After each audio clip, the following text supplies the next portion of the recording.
The city never sleeps, and neither does he. Behind closed doors, power moves are made in silence, and tonight, one decision will change two lives forever. If you love dramatic stories with emotional depth, subscribe and turn on notifications so you don't miss what's coming next. And tell me, would you have made the same choice? Let's dive in. The summer heat in Chicago hit 104 degrees that afternoon, the kind of heat that melts asphalt and warps judgment. But Damien Corsetti didn't feel it. Not yet, because he was sitting inside his black Rolls-Royce Cullinan, with the AC blowing cold enough to freeze a dead man's conscience, driving down the private road toward his estate, after 3 weeks in Sicily, where he'd just closed a weapons deal worth more money than most people would see in 10 lifetimes. And all he could think about was his kids. Connor, 4 years old with his dead mother's eyes, and Lily, barely 3, who still slept clutching a stuffed bear that smelled like a woman who'd been in the ground for nearly 3 years now. And Damien, the man who controlled half of Chicago's underworld, the man whose name made judges stutter and cops look the other way, this man who hadn't flinched when a rival pressed a gun to his temple in Palermo last Tuesday. He was gripping the steering wheel with a guilt so heavy it could have sunk the car, because he knew, God he knew, that he'd been choosing empire over bedtime stories, choosing blood money over birthday candles, and every video call with his fiancée Monica had been a little too perfect, a little too polished, her smile a little too rehearsed when she'd say, "Everything's wonderful, baby. The kids are happy. The house is spotless. Don't worry about a thing." And he'd believed her, because he needed to believe someone in his life wasn't lying to him. But then the iron gate didn't open, and that gate had never failed. Not once in 5 years. It was synced to his license plate. It was supposed to swing wide before he even got close. But it just sat there, black and shut like a sealed coffin. And there were no guards, no housekeeper, no Monica waiting on the porch with his whiskey. Just silence. The wrong kind of silence. The kind that crawled under your skin and whispered that something had gone very, very wrong. And that's when he saw it. A pale blue smudge on the hot stone in front of the gate. Just a shape at first. A trick of the heat, maybe. But then, the shape had arms, had legs, had a face pressed against the ground, and behind that shape stood 2 tiny figures, holding each other like the world had already ended, and nobody had told them they were allowed to cry out loud anymore. And Damien Corsetti, the most dangerous man in the Midwest, felt his blood turn to ice in the middle of a 100-degree day. Now, if this story's already got your heart pounding, do me a favor and smash that like button so more people can hear it. Share it with someone who needs a good story tonight. And if you haven't subscribed yet, hit subscribe and turn on notifications so you never miss what comes next. Now let's go back to that moment when Damien killed the engine, stepped out into the blazing heat, and realized that the 2 tiny figures standing behind the woman's body were his own children, and they weren't running toward him. They were backing away, because his 4-year-old son had just raised both hands and whispered, "Please don't hurt us. We'll be quiet. We promise." Damien ran before his mind could even issue the order to his legs, the instinct of a man who'd survived 20 years in the underworld, driving him as his hand shot to his waist for his Beretta, but his fingers found only the cold leather of his belt, because the gun was stashed in the hidden compartment under the driver's seat, and the absence of it made him feel exposed for the first time in so many years, not out of fear, but because he didn't know who the enemy was here, didn't know what he was walking into, only knew his child was standing in 100-degree heat, with the eyes of small animals that have been hit too many times to tell which hand is meant to soothe and which hand is meant to strike. The knees of his tailored suit trousers met the blistering stone as he dropped beside the woman lying motionless. And from this close, the scene was 10 times worse than what he'd seen from the car. Emmy Dawson, the nanny he'd met exactly once at an interview 3 weeks ago, lay face down on the rock, her pale blue uniform with its white collar now yellowed with sweat and dust, her black hair tangled and stuck to her forehead, her lips cracked and chalky, as if every drop of water in her body had been wrung out days earlier. Her skin was flushed and peeling across her shoulders and arms, sunburned so badly Damien could feel the heat radiating off her when he set a hand on her shoulder. But what made his stomach clamp tight were her hands. Emmy wore yellow rubber gloves, the cheap kind sold at the dollar store, and when Damien carefully peeled one glove back, the metallic stink of old blood and the sharp bite of cleaning chemicals hit him at the same time, the skin of her palm. No longer skin at all, but raw, red flesh, ulcerated, blistered, split open, wounds layered over wounds, as if she'd plunged her hands into acid every day for weeks, with nothing protecting her except those useless thin gloves. Damien pressed 2 fingers to Emmy's neck to find her pulse. It was there, but weak, fast, irregular, fluttering under the skin like a bird trying to escape a chest that was about to stop working. And he knew if she stayed in this sun 1 more hour, that pulse would quit. He gently rolled her onto her back, cradling her head in his palm, and that was when Emmy opened her eyes. There was no relief in them, no recognition, only a primal terror flaring up like fire as her pupils blew wide and her body jerked violently, trying to wrench free of his hands, her mouth opening.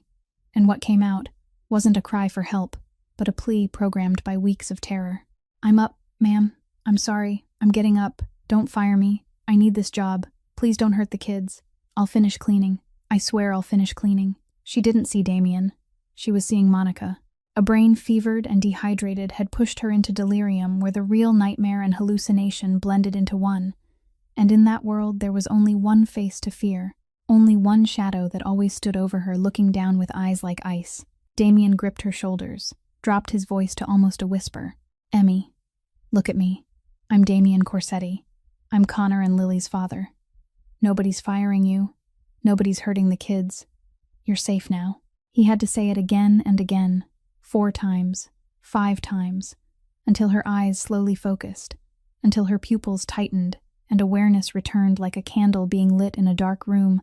And when Emmy realized the face holding her up was her employer's and not her tormentors, she didn't sigh with relief. She cried, a sob bursting from deep in her chest, as if someone had just shattered the last dam, holding back all the pain and despair she'd swallowed for the past 3 weeks. "Mr. Corsetti, you're back. You're really back. She said you were dead. She said you were killed overseas and you'd never come home. She said we were abandoned." Damien felt every word like a bullet fired point blank into his chest, but he didn't have time to sink into shock, because his eyes had just caught something that made rage start boiling up from the pit of his stomach like dynamite. On Emmy's left wrist, just above where her pulse beat, there was a dark bruise shaped like 5 fingers, stamped clearly into her skin. Not a man's fingers because they were too small and too slender, but a woman's, and at the edge of each bruise were 4 deep red scratches, where long nails had raked into flesh. The kind of nails done meticulously at a nail salon, the kind of nails Damien paid for Monica to get every week. And he knew, in that instant he knew, the monster who'd done all this wasn't an enemy outside, wasn't a rival gang, but the woman he'd brought into his own home and entrusted with the most precious thing he had in this world. Damien sprang to his feet and ran back toward the Rolls-Royce with the legs of a man racing death, because he knew every second Emmy and the kids stayed under this sun was another second their bodies were shutting down one function at a time. And when he yanked the rear door open, the smell of premium leather and expensive perfume from inside hit him like a slap, because that scent now felt rotten. It reeked of meaningless luxury, while his children were so thirsty they didn't even have the strength to cry out loud. His hand dug into the built-in mini fridge between the 2 back seats, his fingers clamping around 2 bottles of imported mineral water, heavy glass bottles cold enough to sting, beaded with condensation that promised life, and he hauled them back like he was carrying the last 2 oxygen tanks on a sinking ship. He dropped to his knees in front of Connor, twisted the cap, the hiss of escaping gas sounding like an explosion in the suffocating silence of the afternoon, and held the bottle out to his son, but Connor didn't reach for it. The boy stared at the water with the eyes of someone dying of thirst looking at a stream while knowing he'll be hit if he dares to drink. His small hands pressed tight to his thighs as if they'd been glued there, and from the cracked, dry mouth of a 4-year-old came the words that made Damien Corsetti feel the ground vanish beneath him. "Bottled water is for pretty people, Daddy. We're dirty. Aunt Monica says we're dirty, so we have to drink the tap water outside. But the tap water's so hot, Daddy. It burns your hands. Lily burned her tongue once, and I'm scared to let Lily drink it anymore."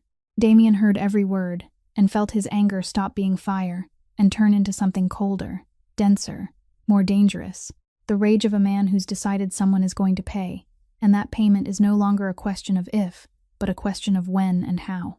He set his hand on the back of Connor's neck, gentle but firm, and looked straight into his son's eyes with a gaze he fought to keep soft even as a storm tore through him. "Listen to me, Connor. You're not dirty. You're my son. Everything I have is yours. Nobody gets to stop you from drinking water. Nobody in this world gets to forbid you from anything. Drink." The boy watched him for 1 more second, Then thirst beat fear, his small hand trembling as it closed around the bottle. And when his lips met the rim, when the cold water slid down his scorched throat, Connor shut his eyes and let out a small sound. A sound of release, of a body getting back what it had been denied for too long.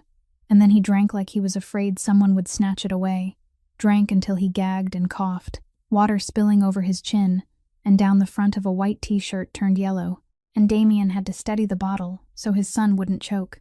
Then he turned to Lily, the 3-year-old girl watching her brother drink with wide, hungry eyes but still standing in place, too afraid to step closer.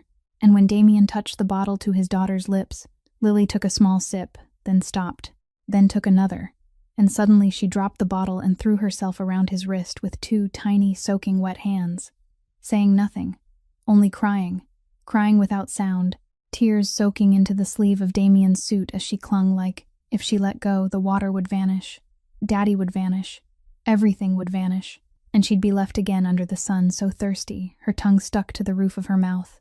Damien used his free hand to stroke her hair, swallowing hard, then looked over to Emmy, still slumped against the tire, her eyes half open as she watched the kids drink, and on her sun-blistered, peeling face flickered something like a smile, so faint, it was almost only the idea of a smile. He opened the second bottle, gently lifted her head, and brought the water to her lips. But Emmy turned her face away, her yellow-gloved hand pushing weakly at his arm, her voice a thin thread about to snap. No, please, don't.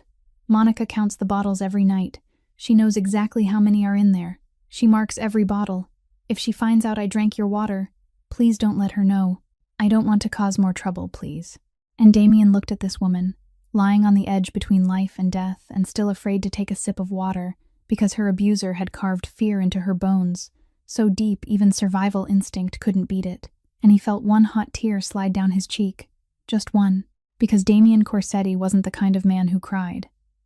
But there are moments when even a devil has to cry. And he said, his voice shaking slightly, though every word landed like an oath spoken over the dead, "Let her count, Emmy. Let her count every single bottle. Because every drop she forbade you to drink, every drop she forbade my children to drink, I'm going to take back in blood tears, and when I'm done with her, she'll wish she'd never set foot in this house." Then he lifted Emmy's head again, and this time she drank, small, slow sips, tears mixing with mineral water as it ran down her temples, and a hint of color began to return to her pale cheeks like a slow dawn reaching a land that had endured night for far too long. When Emmy had finished drinking and her breathing began to slow from ragged panting into something more even, still weak but steadier, Damien turned to his 2 children and sank down onto the scorching stone in front of them, no longer kneeling but sitting low so his eyes were level with theirs, because he understood by instinct that what they needed right now wasn't a big father towering over them, but someone who could sit on the same level and listen. "I need you to tell me," he said to Connor, his voice as gentle as a man used to giving orders to killers could make it. "Tell me everything. Everything that's happened since I left. Don't be scared. Don't hide anything. I'm here now." Connor stared down at his dirty shoes, his big toe poking through a hole at the front. Then the 4-year-old took a long breath, like he was preparing to release something he'd kept locked in his chest for 3 weeks, like a monster he'd been too afraid to let out, and he began to speak, his voice flat, monotone, without emotion, the kind of voice Damien had heard from people interrogated so long that pain had turned into habit. "The day you left, Aunt Monica called us into the kitchen," Connor said, his eyes fixed on the empty space in front of him like he was watching the film replay in his head. "She sat in your chair, drank your wine, and she said bad people killed you. She said you died overseas. She said they shot you because you owed money. She said you'd never come back." Damien didn't move, didn't breathe, just sat there taking each word the way a body takes a blade, and Connor went on. "She said, this house is hers now. She said you signed papers for her before you left. She said if we didn't listen, she'd call people to take us and put us in an orphanage. She said in an orphanage kids get locked in dark rooms and nobody feeds them. She said we should thank her because she's still letting us stay even though you abandoned us." Every sentence from Connor was a bullet punching through the armor Damien had built around his heart over 20 years, and he had to clamp his jaw to keep his face calm in front of the kids, because he knew if he let the fury boiling inside show, they'd fear him the way they feared Monica. But the hand resting on his knee clenched so hard his knuckles went white. Then Lily spoke, and what came out of the mouth of that 3-year-old nearly killed Damien Corsetti on the spot. Lily couldn't tell it in a straight line the way her brother could, because she was still too small, her words broken and tangled. But that brokenness made each one hurt 100 times more. "Aunt Monica kicked my bear," Lily said, her tiny hand gripping the hem of Connor's shirt. "My mom's bear. She kicked it outside, and then she said..." Lily stopped, her lower lip trembling. "She said, 'Mommy hates me.' She said, 'Mommy hates me, so Mommy died.' She said, 'Mommy left me because I'm bad.'" Damien felt the world tilt, his hand jerking out to grab the side of the Rolls-Royce behind him just to keep his balance because his knees had lost all strength. And in that moment, he wasn't a mafia boss, wasn't the man who controlled half of Chicago's underworld. He was only a father who'd just been told someone had taken the most sacred memory his daughter had of her mother and turned it into a weapon of torture. Monica had looked into the eyes of a 3-year-old missing her mother and told her her mother died because she hated her, that she was the reason her mother lay in the ground, and that cruelty went beyond anything Damien had witnessed in 20 years, soaked in violence and blood. Because even in the underworld there are rules. And the first rule is, you don't touch children. Connor saw his father gripping the car and seemed to understand his dad was hurting. So he spoke faster, like he needed to pour it all out at once and be done. "At night she locked the house, Daddy. She locked everything. The front door, the back door, the kitchen door. Then she pushed us outside with Miss Emmy. She said we stink so we can't sleep inside.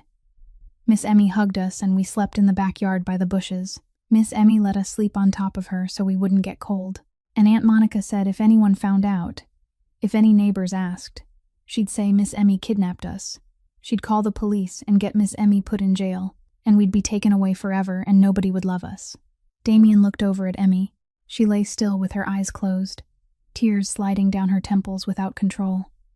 And he understood that last threat was the invisible chain that had kept Emmy trapped. She hadn't stayed because she was weak. She'd stayed because she knew if she left, these 2 children would have no one.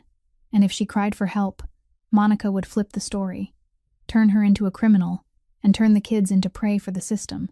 So Emmy had chosen to stay and endure, chosen to make her own body a shield for 2 children who weren't even her blood.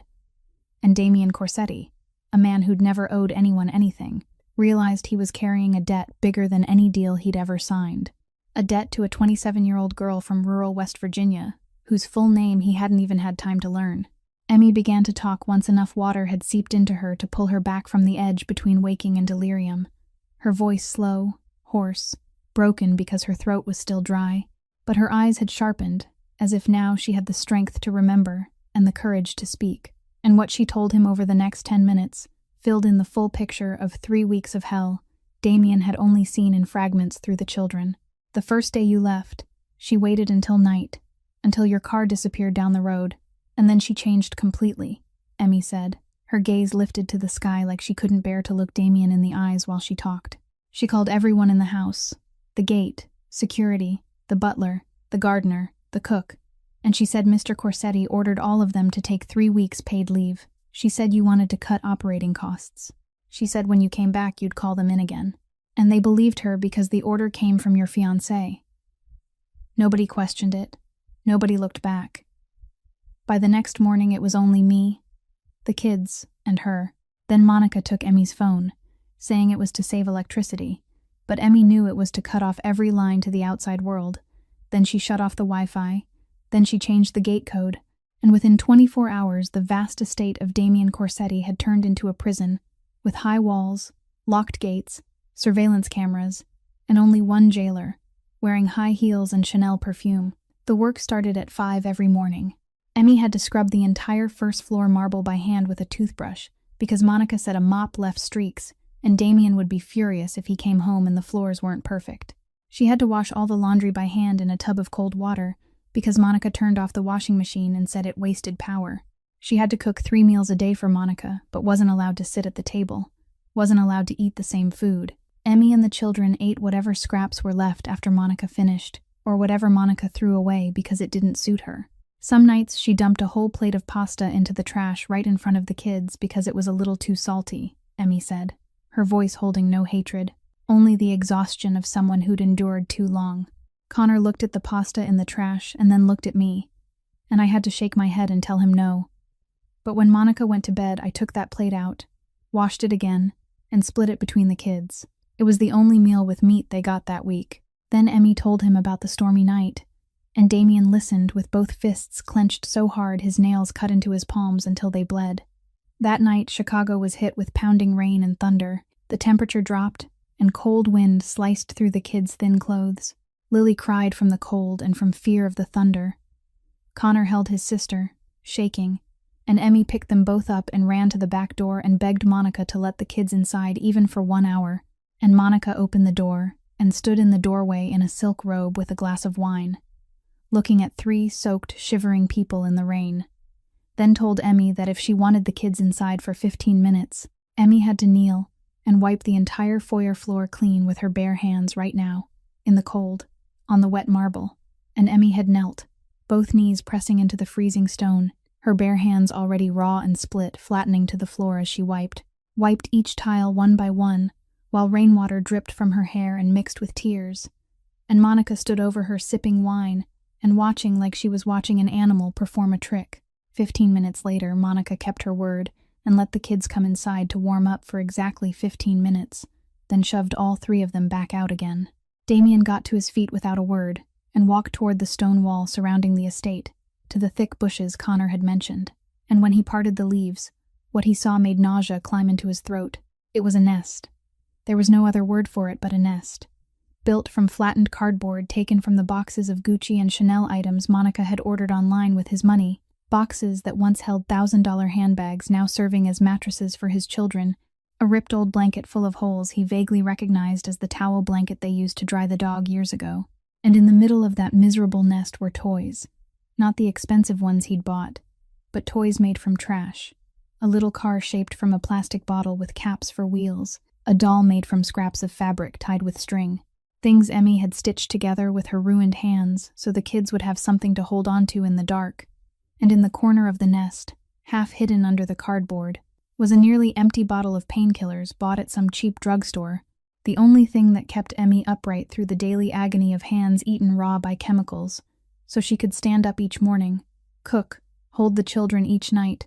And Damien stood there staring at that cardboard nest, in the shade of bushes on the grounds of his $1 million estate, and he understood his wealth hadn't protected anyone, that every dollar he'd earned in blood and darkness had built a fortress only to trap the people he loved most inside hell. Damien was still standing in front of the cardboard nest with his back to the private drive when that sound tore the afternoon apart.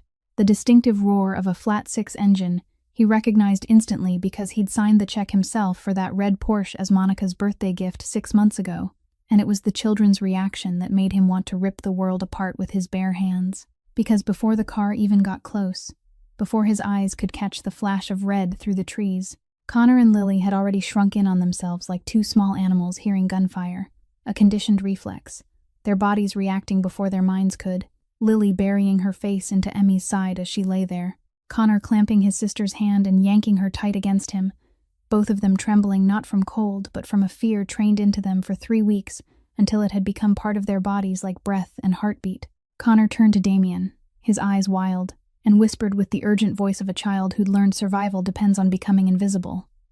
"Dad, hide. Hurry. She's coming. If she sees you here, she'll be so mad. She'll punish us. Hide, Dad." Damien looked at his 4-year-old son, begging him to hide from a woman his own father had brought into their home, and that look shut the lid on the last trace of feeling he'd had left for Monica Ashford. He didn't hide. He dropped down beside Emmy and the kids, turning his back toward the driveway, lowering his head so his face was shadowed by messy hair, the white dress shirt now smeared with blood and dirt, making him look no different from a homeless man sitting among the desperate at the gate. And he wanted it that way. He wanted Monica not to recognize him. He wanted to see the real monster behind the mask she wore whenever she stood in front of him. He wanted to hear the real voice, see the real eyes, and let that monster hang itself with its own rope.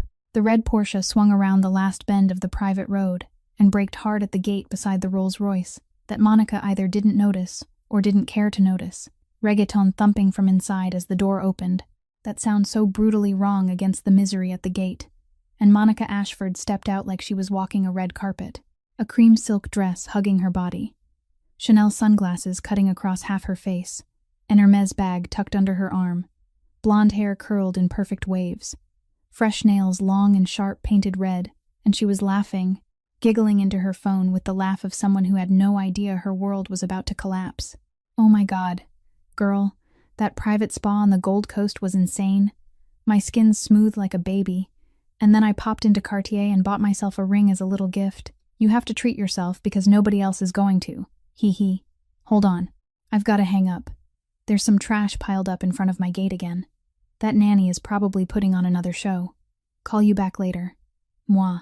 She ended the call, slid her Chanel sunglasses down the bridge of her nose, and her ice blue eyes swept over the scene at the gate with the gaze of someone looking at garbage, not people, seeing no suffering, no dehydration, no too thin, trembling children, only the mess on her property. For God's sake, this again, Monica shouted, her voice sharp as a knife slicing through the afternoon air. Rosario, or Emmy, or whatever your name is, can you explain to me why I leave for 3 hours and come back to find you playing dead out here? I pay you to clean floors, not to take a nap at my gate like some stray cat. Then Monica's eyes snapped to the kids. And these two feral animals.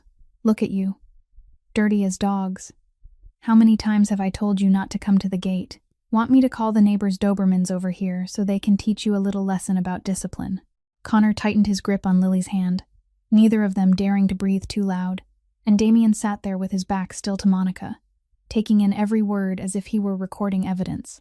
Then Monica saw him, or saw the filthy back of his shirt, and her voice shifted from anger to contempt. And who the hell is this? Your country boyfriend, or some drunk brother crawling out of some hole to beg for food? I'm counting to 3. If he doesn't get off my property, I'm calling the cops, and you know who the cops around here listen to. Get out. All of you get out. This is my house. Monica was still screaming at the silent back of the strange man when her eyes, trained to hunt for designer labels, caught a glint that didn't belong. At Lily's feet, half hidden behind the child's filthy dress, lay a bottle of mineral water, not the ordinary kind from a supermarket, but a heavy, cylindrical glass bottle with a silver label. Monica knew better than anyone because she counted them every night. The Norwegian mineral water Damien kept only in the car's fridge, and in his office, the water she'd come to see as hers because everything that belonged to Damien she now claimed as hers. And the moment she realized that bottle was lying at the feet of the child she called vermin, the last scraps of civilized pretense peeled off Monica's face like paint blistering in fire. What is that? Monica shrieked, her voice jumping an octave as control snapped, her red lacquered fingers stabbing toward the bottle like it was criminal evidence.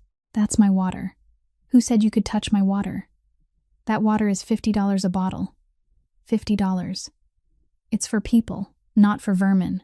And before anyone could react, Monica lunged, not walking but charging, her bright red heels slamming the stone like war drums, and she swung her leg and kicked the bottle with the full force of petty fury, the Italian leather toe of a shoe worth more than $1,000 smashing into glass and into the tiny hand Lily had curled around the bottle beside her.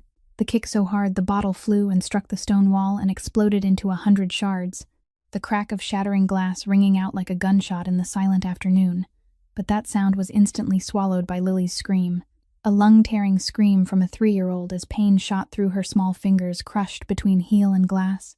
And when Lily lifted her hand, blood was already seeping from 2 fingers, bright red against skin gone pale and bluish from hunger, small drops falling onto the hot stone and evaporating almost at once.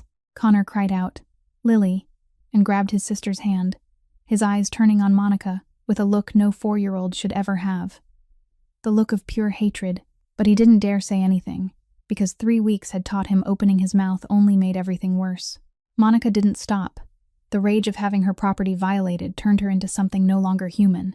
She spun toward the man who was still sitting there with his back turned, still not reacting even to the child's crying, and that silence enraged her more than any answer could have. "And you deaf-mute piece of shit," Monica roared, then drove a kick into the middle of his back, the heel biting into his lower spine, not hard enough to injure but hard enough to deliver contempt, the kind of kick people use to shoo a stray dog off a walkway.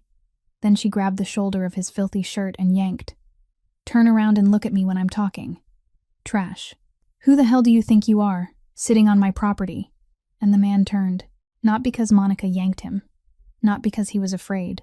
He rose on his own, slow, each part of him unfolding like a predator waking, knees lifting off stone, back straightening inch by inch, shoulders widening, his shadow growing and growing across the ground until it swallowed Monica's. 6'5", standing over her with the late afternoon sun pouring straight onto his face.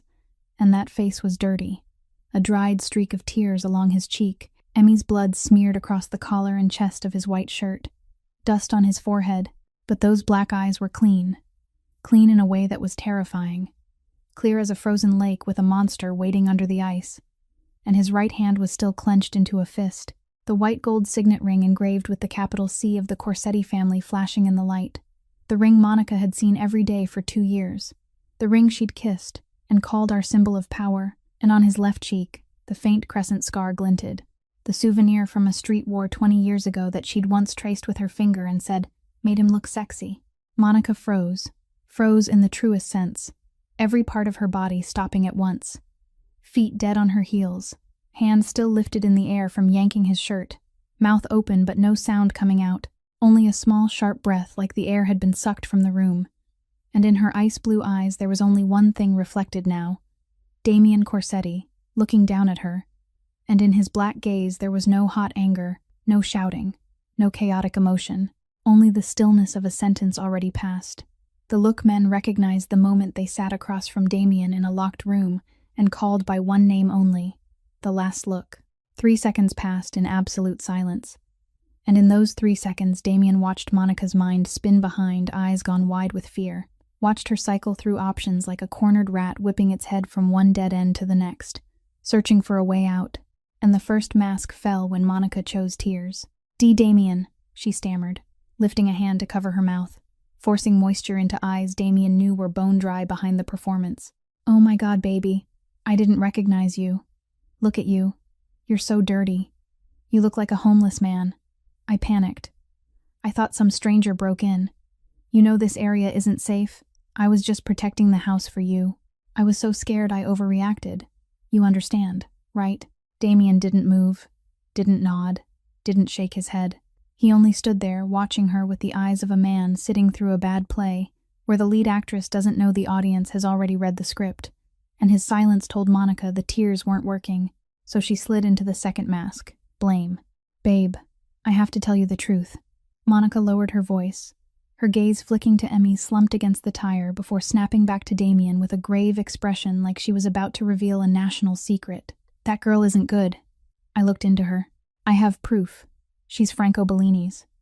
Franco planted her in our house to destroy you from the inside. She pretended to be sweet, to get close to the kids, to get information. Everything I did was to protect Connor and Lily. I sent the staff away because I didn't know who was a spy. I locked the gates because I was afraid Franco would send people in. I did it all for you. Damien still said nothing, and that silence began to eat Monica from the inside like acid. She could read it in his face that he didn't believe a single word, that every lie she threw only dug the hole beneath her deeper. So she jumped to the third mask, seduction, stepping closer, tilting her head, letting blonde curls spill over her shoulder, dropping her voice into the tone she used to get him to sign checks for houses and cars. Baby, I know you're tired. I know you've had a hard 3 weeks. Let me handle everything. That nanny is playing you. She saw you're rich, so she's acting pathetic to make you feel sorry for her. Can't you see it? She's lying here waiting for you to come home so she can stage this little tragedy. I bet she likes you. I bet she wants to take my place. And when Damien remained a stone wall she couldn't break through, when she realized nothing in her arsenal of charm had any power left, the last mask dropped, and under it was the real face of Monica Ashford, the face of a desperate gambler, and she snarled in a voice Damien had never heard from her, the voice of a wild animal with nowhere left to run. Fine. You want to play this game? Then play. But remember who you are, Damien Corsetti. You're a mafia boss. You think I don't know? I know everything. I know every deal, every route, every name. All I have to do is pick up the phone and call the FBI, and you'll rot in federal prison for the rest of your life. You won't do anything to me. You can't touch me, because I'm a ticking bomb, and I'll blow. And that was when Damien Corsetti spoke for the first time since Monica arrived. And his voice wasn't loud, wasn't a shout. It was lower than a normal whisper, slow enough that there was space between each word like the steady knock of a hammer sealing a coffin shut. I've been recording the last 12 minutes. He lifted his personal phone. the screen showing the recording app still running, the waveform bars pulsing steadily. 12 minutes 43 seconds, 12 minutes in which Monica had confessed with her own mouth to kicking a child, insulting staff, threatening to unleash dogs, and just now threatening to report her fiancé's operation to the FBI. Monica stared at the phone, and for the first time she truly went pale. Not the pretend kind, but the kind where blood actually drains from skin. But Damien wasn't finished. "The security cameras in the house," he continued, his voice still holding that dead-even rhythm. "You shut them off the first day. Smart. But you didn't know that when you lied to RAF, claiming I ordered the primary security down for a private system overhaul, he didn't buy your story. He feigned compliance to avoid a scene with my fiancé, but he immediately activated the encrypted backup feed that you didn't even know existed. He turned on the backup hidden camera system, the kind you didn't even know exists because it was installed when the house was built, long before I ever met you. Everything you did over the last 3 weeks is on video, every minute, every second. I watched it all this morning when my plane landed at O'Hare." Monica's mouth opened and closed, like a fish on dry land. And Damien tilted his head slightly, looking at her the way people look at something pitiful right before it's crushed, then said the last line, the one he knew would rip the final scraps of hope out of her mind. "And I know about Franco Bellini." Those words dropped between them like a bomb, and Damien saw the exact moment Monica's soul left her eyes. She didn't cry. She didn't scream. She didn't argue. She only stood there with the hollow stare of someone who'd just realized every exit had been sealed long before she even knew she was surrounded. Damien pulled a black satellite phone from his pocket, a high-level emergency line that only 3 people on Earth knew how to reach, and he dialed RAF with his thumb without taking his eyes off Monica for even a millisecond. And the voice he used into that phone wasn't the voice of a devastated father kneeling on stone 5 minutes ago. It was the voice of Damien Corsetti, Chicago's underworld boss, issuing operational orders, short and cold as steel. "Bring the team to the house. Right now. Lock it down. That woman doesn't leave until I say so." He ended the call and punched in a second number, a federal attorney. And this time he spoke longer, but every sentence was still sharp as a surgeon's blade. "Freeze every account under Monica Ashford's name. Joint accounts. Personal accounts. Any account opened under her mother's name at any bank inside the United States or outside it, especially in the Cayman Islands. I want her unable to withdraw a single cent by sundown today, and start preparing the prosecution file. I'll send the evidence within an hour." Monica stood there listening, and each word was another shovel strike digging the pit she was falling into deeper. But she still tried to cling to one last rope. "You don't have anything to prosecute me with," she said, her voice shaking but still trying to sound superior. "I'm your fiancé. I have the right to use the joint accounts. You gave me the cards. You gave me access. The court will rule in my favor." Damien slipped the phone back into his pocket, slowly, then looked straight into Monica's eyes and spoke in the tone people use to read an obituary. "Connor and Lily's education trust. $500,000. You moved all of it into an offshore account in the Caymans under your mother's name 3 days ago. You thought I wouldn't know because you told the kids I was dead. You thought nobody would check because you thought the empire had collapsed. But the bank sent an automatic alert to my secured email in Zurich this morning. I read it the moment my plane touched down at O'Hare." Monica's cheek twitched, her facial muscles slipping out of control one by one like a wax mask melting under heat. "That was my children's money," Damien went on, his voice trembling now, not from fear but from fury held back by sheer will. "Gianna's money. The money my wife told me to keep for our children before she closed her eyes. And you stole it to pay off online gambling debt and buy handbags." Then he leaned in one step and dropped his voice to nearly inaudible, but every word landed heavy as lead. "But that's not your worst crime. Your worst crime is that you sold my shipping route information to Franco Bellini for $200,000. And that was when Monica collapsed. Not slowly, but like a building with its foundations yanked out, her knees smashing into stone, her hands catching her weight, her head bowing. All the glamour, all the arrogance, every mask falling away, until she was only a woman on the ground, realizing she'd committed a death offense in the only world she'd ever wanted to belong to, because in the underworld, selling information to an enemy is betrayal, and betrayal carries only one sentence, a sentence that doesn't need a judge or a jury. "Please," she sobbed, And this time the tears were real because these were the tears of someone about to die begging to live. Please. Franco forced me. I didn't have a choice. I owed gambling money. Franco came to me. I was scared. I love you. I did it all because I love you. Damien looked down at the woman kneeling at his feet, and in that moment, he knew he could end everything with one 3-second phone call, one short order, and Monica Ashford would vanish from the earth like she'd never existed. Nobody in the underworld would question it. Nobody would investigate. That was the law. That was his right. But then he heard Connor's breathing behind him, and he turned his head and saw Connor holding Lily, both of them standing a few steps away, eyes wide as they watched their father, not with fear now, but with expectation, waiting to see what he would do, waiting to see who he was. And Damien understood that whatever he did in the next 30 seconds would define him in his children's eyes forever. The police will handle you, Damien said, and his voice was suddenly calm in a way that felt almost unnatural. Not because you deserve civilized treatment, but because my children are watching, and I refuse to become a monster in front of them. They've seen enough monsters already. Monica looked up, and in her eyes a thin, fragile hope flickered, the hope of someone who thinks she's just escaped death. But Damien wasn't finished. He bent down, his mouth close to her ear, and whispered in a voice only they could hear, so cold that even Emmy, lying where she was, felt her skin prickle without knowing a single word. As for Franco Bellini, I'll handle him my way, and when I'm done with him, he'll wish he'd never heard your name. Damien straightened, leaving Monica kneeling on the stone, turned his back, and walked toward his children. And far away, very far away, on the road leading into the estate, the sound of multiple engines racing in together began to throb through the afternoon air. 3 unmarked black SUVs tore around the last bend of the private drive like 3 bullets fired at once, braking hard at the estate gate with tires grinding stone in a sound that scraped the air, doors flying open before the wheels had even stopped turning, and men in black suits spilled out. Not police, no badges, only cold eyes and trained hands held close to their hips where weapons hid beneath fabric. Raf's team had arrived, and they moved with the precision of a military machine already programmed. Raf stepped out of the first vehicle, 40 years old, tall, his face expressionless as if carved from rock. A former special operator with eyes that had seen enough of the world to stop being surprised by anything. But when his gaze swept the scene at the gate, Emmy slumped against the tire, the 2 thin children clinging to each other. Monica on her knees with mascara streaked into 2 black lines down her cheeks.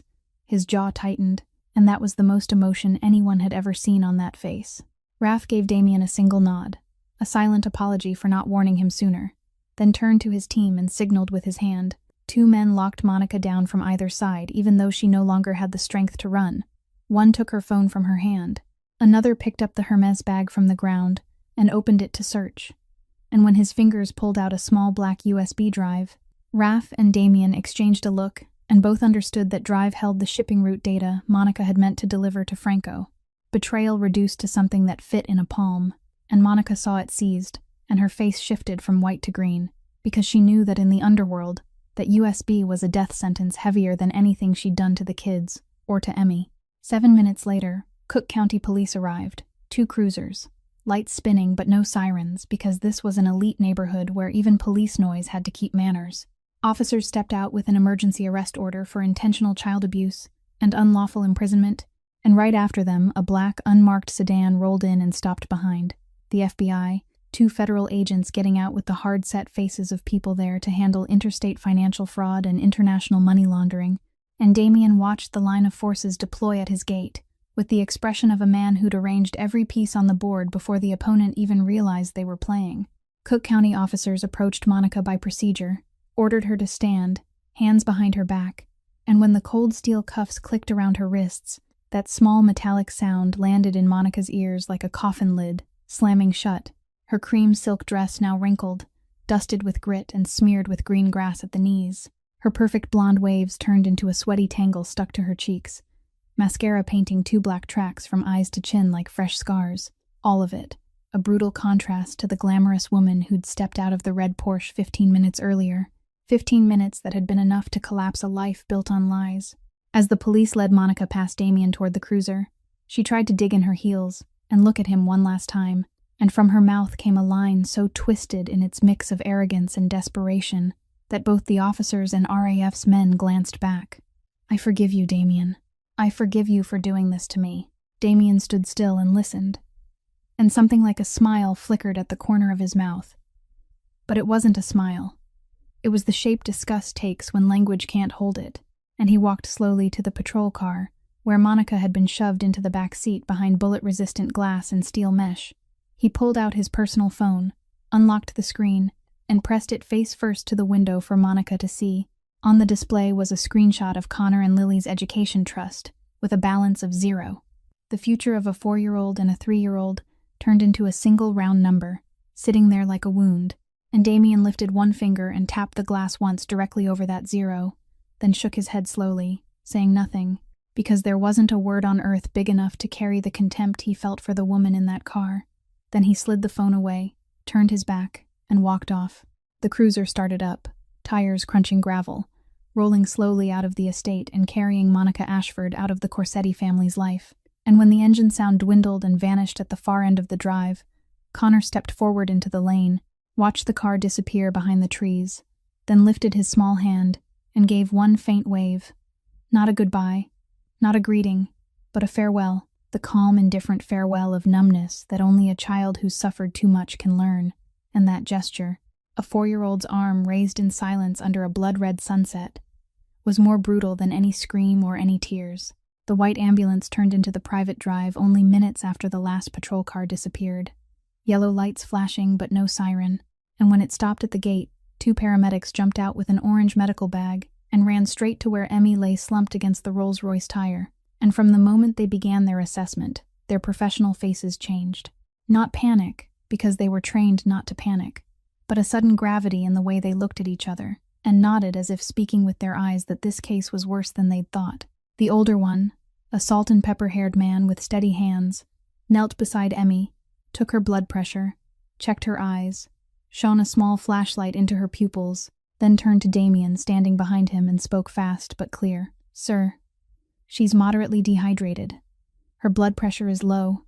Her heart rate is abnormally high. She has first-degree sunburn across her shoulders and arms, and her hands are severely infected. I'm seeing pus in the wound on her right palm. She needs immediate intravenous antibiotics and hospital monitoring. If this infection spreads into her blood, we're talking sepsis, and then things get a lot more complicated." Damien nodded. "Take her now." But as the paramedics bent to lift Emmy onto the stretcher, she startled awake and used the last strength left in her exhausted body to sit up, bandaged hands gripping the edge of the stretcher, shaking her head hard with the face of someone ready to crawl off if she had to. "No, I can't go. I can't," Emmy said, her voice hoarse but so firm both paramedics paused and looked at each other, unsure. "Who's going to feed the kids dinner? Connor won't eat vegetables unless someone chops them tiny and mixes them into noodles. Lily won't drink milk unless it's warmed to the right temperature and stirred with a wooden spoon, not a metal spoon, because she's scared of the taste. They can't eat by themselves. They'll cry. They'll think I left them too." Damien listened to Emmy list his children's eating habits. Small details he, their father, didn't even know. That Lily feared the metallic taste of a spoon. That Connor only ate vegetables when they were chopped and hidden in noodles. And every detail was another proof of who had truly raised his children these past 3 weeks. Not his money, not his power, but the woman on an emergency stretcher, with hands rotting from chemicals, who was still worried about what kind of spoon his child used. He stepped closer, sat on the edge of the stretcher, met Emmy's eyes, and spoke in a voice he'd never used with anyone but his children, a voice with no authority, only honesty. "Emmy, I'm going to feed them dinner myself. I'll chop the vegetables and mix them into noodles for Connor. I'll warm the milk for Lily and stir it with a wooden spoon. I promise. I'm their father. And tonight I'm going to do the job I should have been doing a long time ago. Go to the hospital. Let them treat you. The kids are safe with me." Emmy looked at him, her eyes searching for the telltale signs of a lie on this man's face, because she'd been lied to for 3 weeks until she didn't trust anyone. But in Damien's gaze she found nothing except rough truth and the pain of a father who'd just woken up, and she slowly lay back on the stretcher and let go. But before the paramedics could roll her up into the ambulance, Emmy reached out with her bandaged hand and grabbed Damien's wrist, gripping hard enough that he could feel the heat of fever through the cloth, and she said, her voice small as breath, but every word clear and heavy with the weight of a life pushed down. "I'm scared of one thing, Mr. Corsetti. I'm scared that once I'm gone you'll believe her more than you'll believe me, because she's beautiful, and I'm not. She's rich and I'm poor. She talks pretty, and I only know how to kneel and scrub floors. Poor people always lose, Mr. Corsetti. I've seen that my whole life. Poor people always lose, even when they're telling the truth." Damien closed his hand over hers, careful to avoid the wounds, and he said only 4 words. But those 4 words were heavier than every oath he'd ever sworn in 20 years of the underworld. Not today. Today the good win. Emmy held his gaze for 1 more second, and then the corner of her mouth lifted. So slight, so weak. But it was a smile, the first smile Damien had seen on her face since he'd found her unconscious at the gate. And it wasn't a smile of joy, it was a smile of peace. Of someone who'd run a marathon through hell and finally been allowed to stop. The stretcher rolled into the ambulance, the doors started to close, and before the metal panels shut all the way, Damien turned to the paramedic and spoke in a tone that didn't allow argument. "Take her to Northwestern Memorial, VIP room. The best doctors the hospital has. Dermatology, infectious disease, nutrition, mental health, all of it. No limit on cost. Bill it to my name, and tell the hospital she's family." The word family hung in the afternoon air after the ambulance doors slammed shut.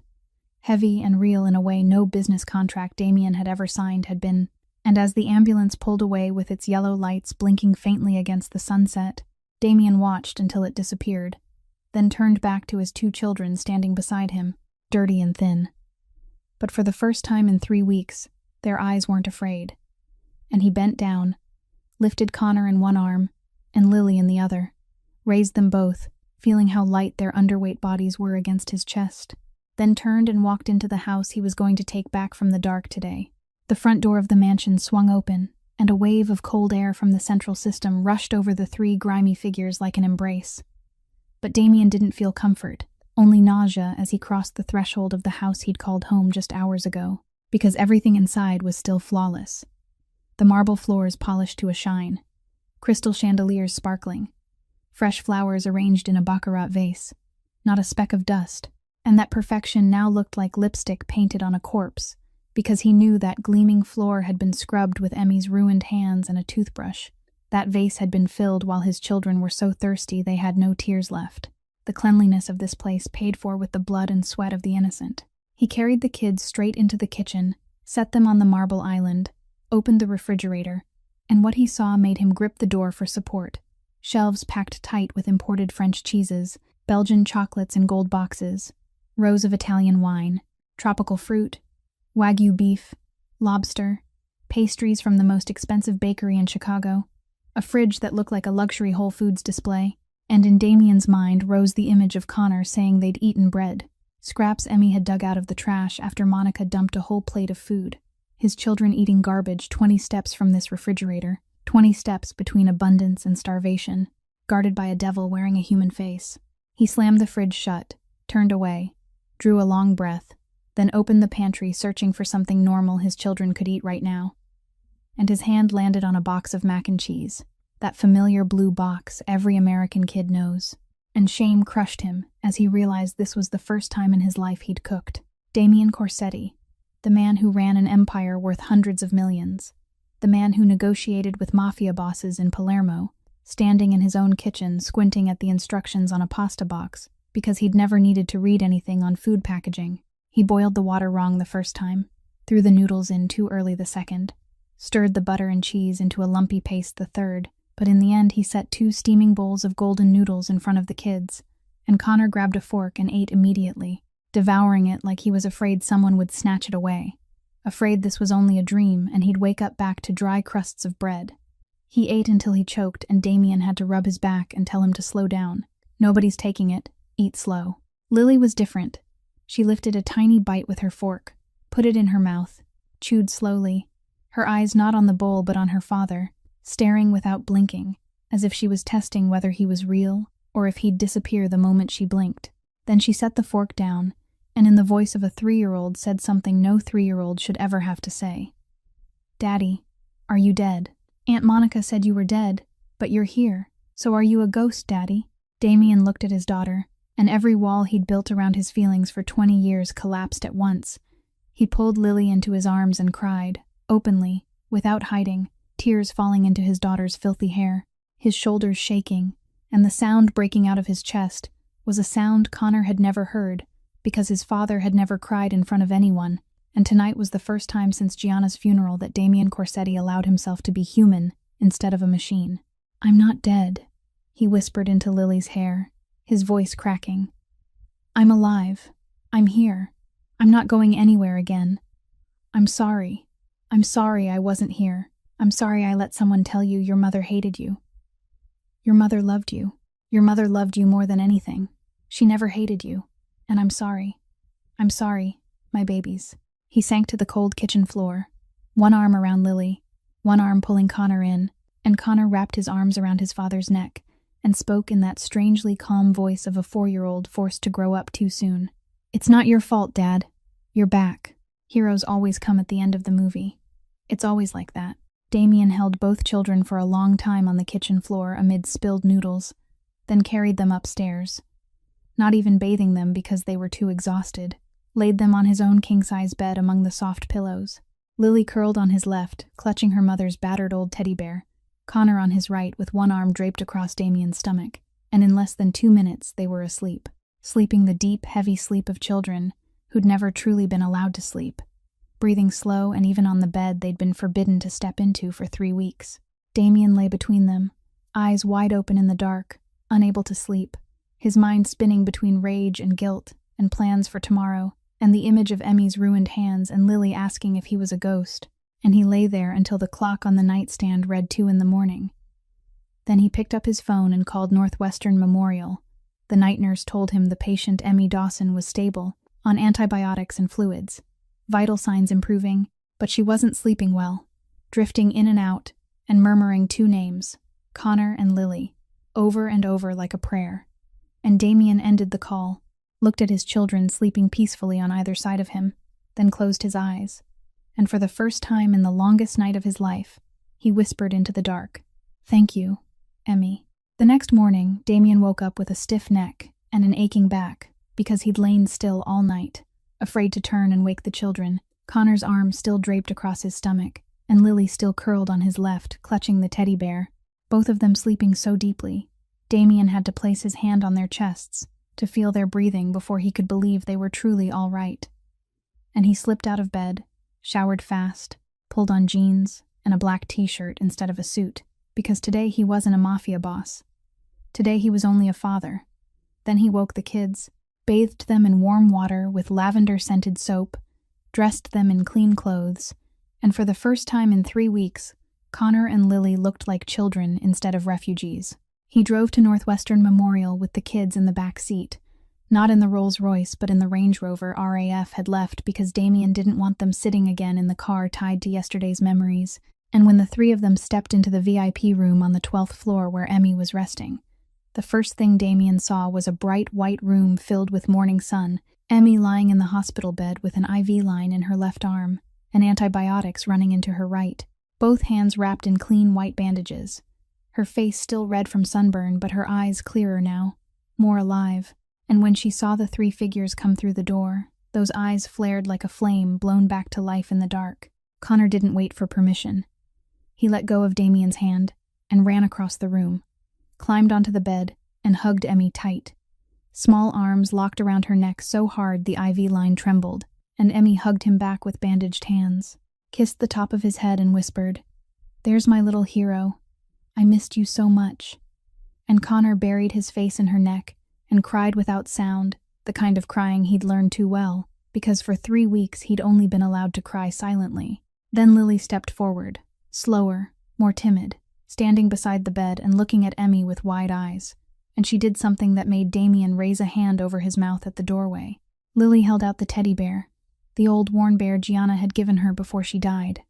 The bear Lily hadn't let go of for a single second since her mother was gone, the bear that was the only thread tying Lily to the memory of her mother's scent and warmth, and she set it on Emmy's stomach, and said in her clear 3-year-old voice, "You can borrow Mommy's bear, Miss Emmy. Mommy said this bear heals all pain. Hold it and you'll stop hurting." Emmy stared at the bear, then at Lily, and tears spilled over, but this time she smiled through them, pulling Lily up onto the bed and wrapping both children into her arms with the teddy bear caught between 4 small hands, and Damien stood at the doorway watching the 3 of them on that hospital bed, feeling his heart break and stitch itself back together at the same time.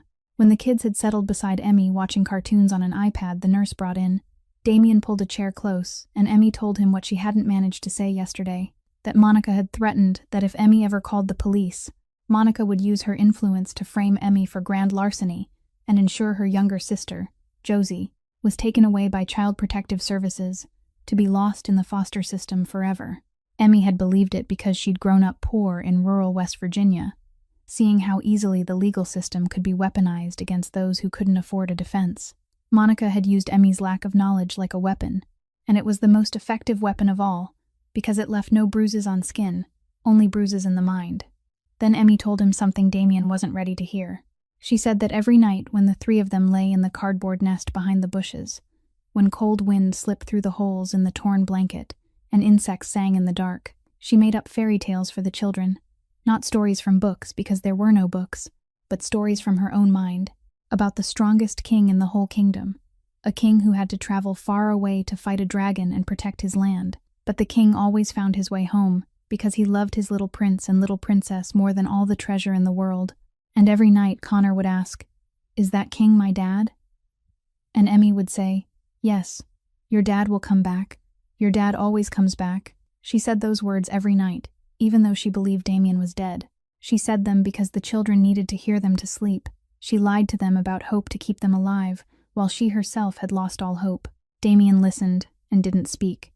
He stood up, laid his hand on Emmy's forehead for a single, gentle second, then walked into the hallway, closed the hospital room door, leaned his back against the white wall, shut his eyes, and stood there a long time, both hands clenched at his sides, chin tilted toward the ceiling. And if anyone had passed down that corridor then, they would have seen Damien Corsetti motionless like a statue with 2 tears sliding slowly down his cheeks that he didn't bother to wipe away. Then he pulled out his phone and called RAF, his voice calm again, but steel under the calm. "Set up security for Emmy Dawson. VIP room, 12th floor, Northwestern Memorial, 24/7. 2 men per shift. Nobody enters her room unless their name is on the list. I approve. Nobody touches her. No reporters. No police. Nobody. She's my family, and you protect her like you protect my children." 3 days later, at 11 o'clock at night, a single black SUV stopped in front of an abandoned warehouse in the industrial stretch of Chicago's South Side, where the streetlights had been dead for years and the security cameras had already been disabled long ago. Damien stepped out wearing a black high-collar coat. RAF got out on the other side. Behind them, 2 more SUVs rolled in and blocked both ends of the alley, RAF's team fanning into the darkness like walking shadows. Inside the warehouse, beneath dying fluorescent lights that flickered with a sickly pulse, Franco Bellini was already seated on a wooden chair in the center of the room, not by choice, but because 2 of RAF's men had met him at his usual restaurant 40 minutes earlier and invited him here in the kind of invitation nobody refuses. Franco was 45, salt and pepper hair, his face hollowed out by years in the underworld that had eaten him from the inside. And when Damien entered through the steel door, Franco looked up, and in Franco's eyes Damien saw what he wanted to see. Understanding, Franco knew exactly why he was here. Damien didn't sit. He stood in front of Franco, pulled a USB drive from his coat pocket, and held it under the light, the twin of the one RAF had taken from Monica's handbag. Then he produced 3 printed photos, screenshots of messages between Monica and Franco, the transfer of $200,000, and a map of the shipping route marked by hand that Monica had copied from documents in Damien's office. And he placed it all on Franco's knee without a single word, letting the evidence speak for itself. Franco stared down at the pile, looked up at Damien's face, then looked down again, and he started talking, voice shaking, fast, chaotic, telling Corsetti to listen and let him explain, claiming the girl had come to him on her own, claiming he didn't know she was Corsetti's fiancée, claiming she said she had information to sell, insisting he was only the buyer, insisting everyone in their world buys information, insisting it was business and not personal. Damien let Franco talk, let him thrash in the net of his own words, and when Franco ran out of air and the room fell into silence with only the fluorescent buzz filling the space, Damien spoke once, and only once, his voice not loud, not angry, flat as a frozen lake, saying that Franco had used his daughter as a pawn, that his 3-year-old girl had been turned into a tool by Franco's people, and in any world that carries only one price. Franco opened his mouth to say more, but Damien had already turned away, gave RAF a single nod, and walked out of the warehouse, the steel door slamming behind him with a weight that sounded like the final sentence of a trial that didn't need a jury. Outside, the Chicago night air was cold and sharp. Damien leaned against the vehicle, pulled out a cigarette, lit it, drew in a long breath, and tipped his head up to the sky. No stars, the city's light having swallowed them all, only a vast, empty blackness, and he stood there until the cigarette burned down in silence, not needing to hear what was happening inside the warehouse because he already knew, and the reader already knew, and nobody needed to say anything more. 3 months passed, and autumn fell over Chicago like nature's apology for the brutal summer that came before it. Yellow and red maple leaves drifted slowly across the Corsetti estate, spinning in a mild breeze before settling onto the bright green lawn where, 3 months ago, there had been only scorching stone and dried blood, and if someone had stood at this house on that day of hell and came back now, they would think they'd gotten the address wrong because it wasn't the same place anymore. The black iron gate stayed open during the day now, no longer locked tight like a prison, and from the street you could hear children's laughter carrying from the backyard, the kind of sound the stone walls of this mansion had forgotten a long time ago. Inside, everything Monica had ever touched was gone. Damien had it cleared out the first night after she was arrested. Every cold painting on the walls, every lifeless crystal vase, every decoration Monica chose to parade wealth, all of it removed, replaced with warm wooden framed family photos. Connor and Lily's messy drawings hung in the living room like the most expensive art in the world. Soft rugs laid over marble so the kids could roll around without getting chilled. And toys everywhere. Real toys, not toys made from trash. Fire trucks and dolls and Lego and coloring books, scattered across every surface, because Damien had given an order that nobody was allowed to move the children's toys out of any room in the house. They could play wherever they wanted, leave things wherever they wanted. The backyard now held a big inflatable pool, a swing set, a plastic slide, and Connor, 4 years old, was chasing Lily, 3, around the pool, both of them soaked and squealing with laughter, cheeks full and rosy, ribs no longer showing under skin, eyes bright with no trace of the fear that had lived there through the longest 3 weeks of their lives. And Emmy Dawson stepped out through the sliding glass door that connected the living room to the garden. But she wasn't the Emmy from 3 months ago. Not in a filthy, pale blue uniform, not hiding shredded hands inside yellow rubber gloves, not walking with the hunched posture of someone used to being pushed down.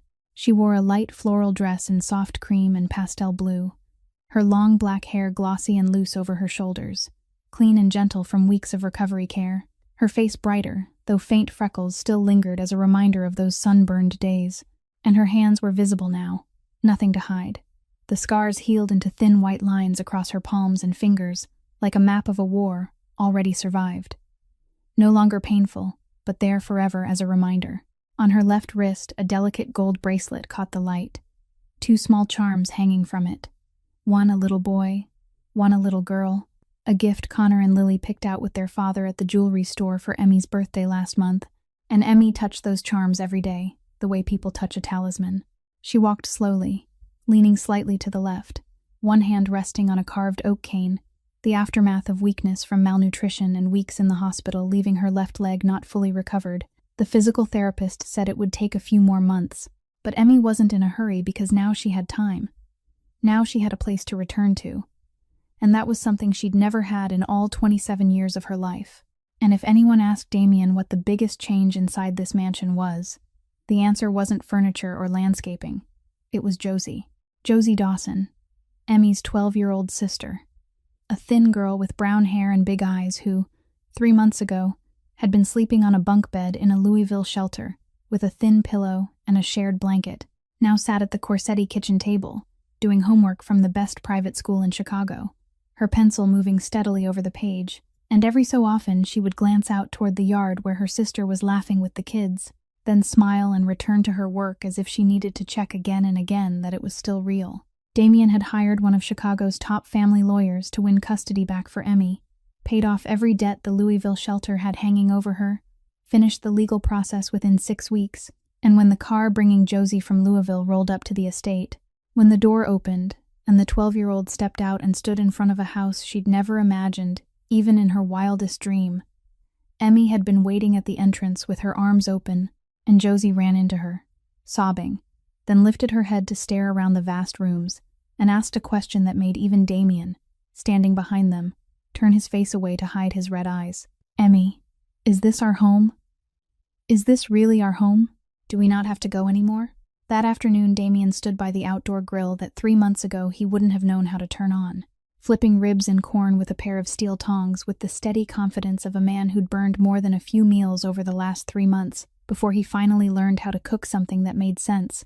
And he wore a black apron printed with the words, "Grill Boss," in messy white paint that Connor and Lily had colored themselves and given him for Father's Day last month, the ugliest apron in the world, and Damien wore it every time he grilled like it was the highest medal he'd ever earned. Connor was teaching Lily how to throw water balloons across the lawn, both of them shrieking with laughter every time one burst, and Josie was circling the long wooden table in the yard, setting plates and cups with the careful focus of a 12-year-old girl who was laying out a real family table for the first time in her life.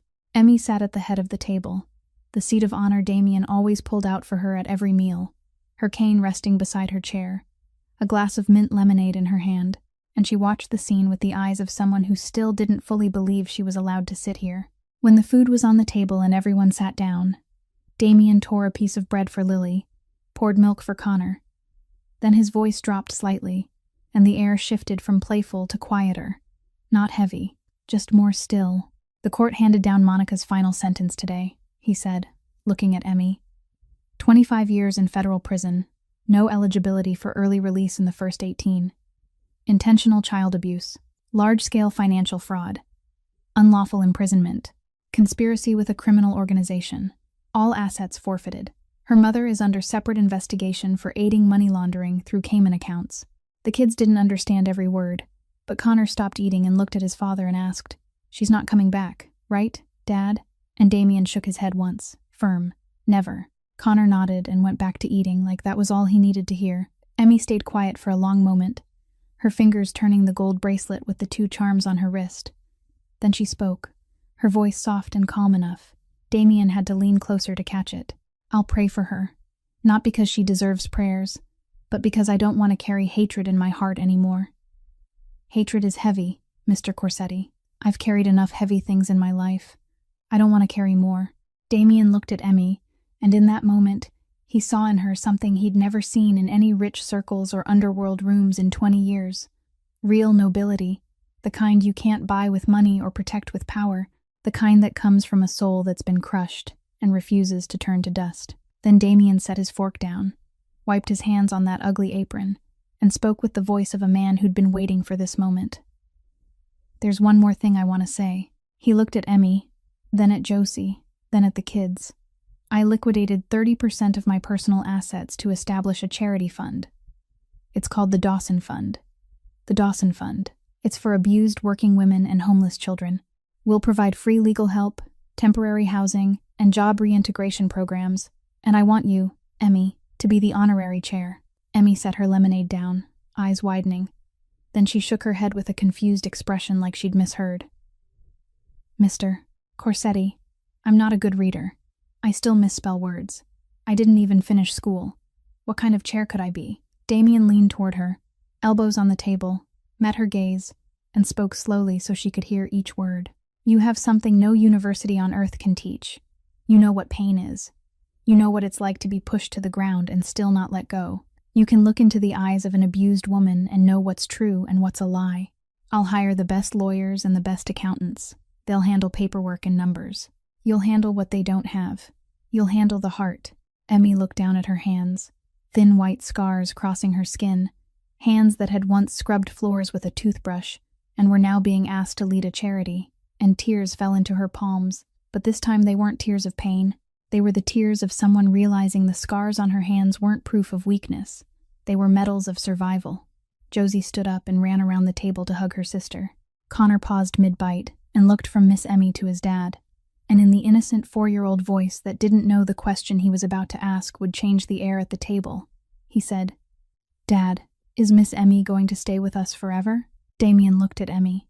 She was wiping her tears with the back of her hand, her eyes meeting his through golden maple leaves and a Chicago sunset. And in that moment, something shifted between them. Slow, heavy, dangerous in a way completely different from any danger Damien had ever known. And he answered, not looking at his son, but looking at her. I hope so. The kids had been asleep for hours. Connor turned on his side with an arm around Lily on the big bed upstairs, their mother's old teddy bear wedged between them, and Josie curled up in her own room, hugging the new pillow she still couldn't get over because it was so soft. The whole house sunk into silence. But this time, it was the right kind of silence. The silence of peace instead of fear. Emmy and Damien sat on the back porch in 2 wooden chairs side by side facing the Chicago horizon, the skyline glittering like a galaxy laid on its side in the distance. Autumn wind moving softly with the scent of damp maple leaves and soil after an afternoon rain. And they sat without speaking for a long while, the comfortable kind of quiet 2 people share when they don't need words to feel each other's presence. Emmy was the one who broke it, her voice gentle but direct in the way only someone who's walked through hell earns the right to be direct. Mr. Corsetti, can I ask you something? Damien corrected her. Damien, call me Damien. Damien, she repeated, and his name on her lips sounded different, softer, closer. Why didn't you kill her? I know your world allows it. I know you had the power. And after what she did to Connor and Lily, nobody would have blamed you if you did. So why? Damien didn't answer right away. He stared out at the blinking lights of a plane coming down toward O'Hare. And when he spoke, his voice was slow and low, like a man talking to himself more than to anyone else. Because Connor was watching me. He was standing right behind me then, eyes wide, waiting to see who his father was, waiting to see what kind of man his father was. And I realized that whatever I did in that moment would be carved into his mind forever. I spent my whole life believing strength was the ability to destroy anything in my way. But that day I learned real strength isn't the ability to destroy. It's the ability to stop when you can destroy. To stop because there are 4-year-old eyes on you, and you want those eyes to remember a father, not a monster. Emmy watched him, and in the weak, warm light spilling from the living room through the glass door, she saw his cheek tighten slightly, like he was holding back something bigger than language. And she said very softly, so softly the wind almost carried it away, your wife would be proud of you. Gianna would be so proud. Damien swallowed hard, his throat tightening, and he didn't speak, couldn't speak, only sat there staring ahead, while 4 years of longing and guilt rose and fell inside his chest, like waves meeting shore. The quiet returned, but now it carried something new. An invisible thread pulled taut between them, fragile but real. And then Damien did something he hadn't done with anyone since Gianna died.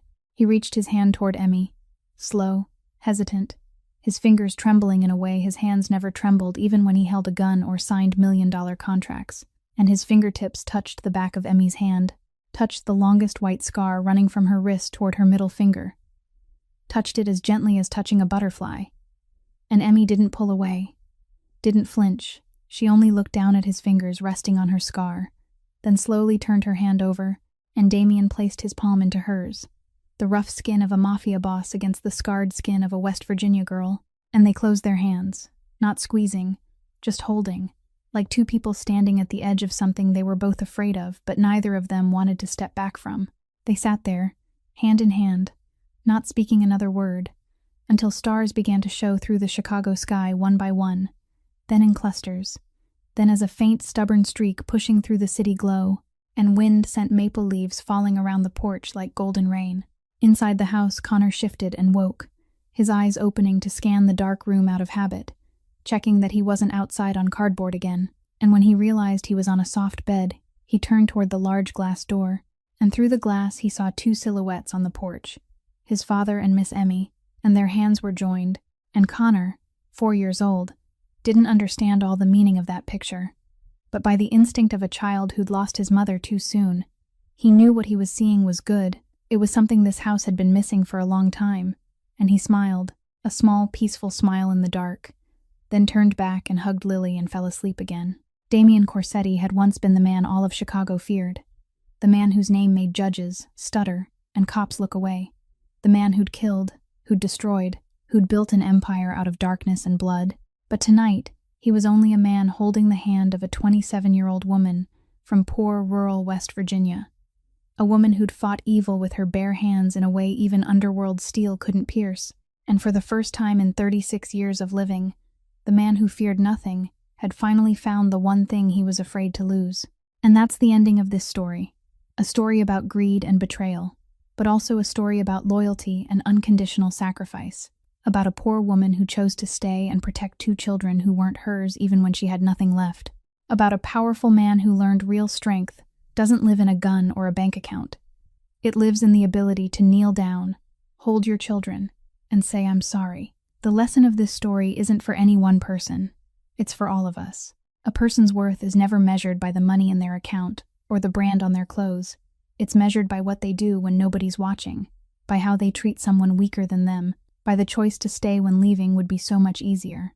If this story touched your heart, if you felt something in your chest hearing about Emmy scrubbing floors on her knees to buy 15 minutes of warmth for the children, or hearing Lily ask if her father was a ghost, then hit the like button so this story can reach more people.